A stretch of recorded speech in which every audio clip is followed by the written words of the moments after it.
Изградбата на прочистителна станица за отпадни води за Штип е императивен приоритет. 1 милион евра донација за изработка на основен проект се обезбедени. Градоначалникот на Штип Илчо Захариев е оптимист дека проблемот со колекторскиот систем ќе биде решен. Ние веќе добивме 1 милион евра, средства грант, заедно со Велес, и Велес доби 1 милион евра, се прави веќе проект. Проектна документација, значи основен проект се прави.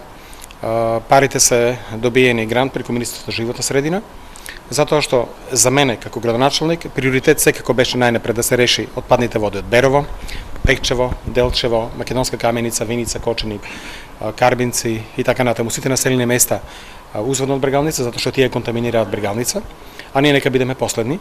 Така да мислам дека проектот веќе се работи, ќе биде наскоро готов, кога ќе заврши проектот, ќе аплицираме за средства. Ние веќе разговаравме и со еврокомесарот, знаете баш на оваа тема, затоа што една прочистителна станица по сите стандарди за почистување на фекалните отпадни води зборуваме, кошта некаде над 10 милиони евра и мислам дека тоа е наш приоритет во наредниот период. Важно сега работиме проектна документација, добро што обезбедивме 1 милион евра и наскоро ќе имаме еден одличен проект, со тоа што тој проект не ја фаќа само да речеме примерната мрежа, ја фаќа дури секундарната мрежа на ИАПА-ИСАР. Истовремено целосно ќе се прави и секундарна проверка на колекторската мрежа.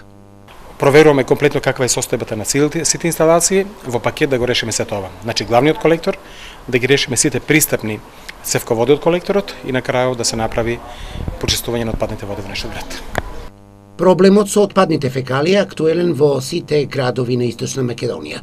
Со изградбата на прочистителни станици ќе се заштити и природата, а Македонија ќе фати чекор со еколошкиот сегмент.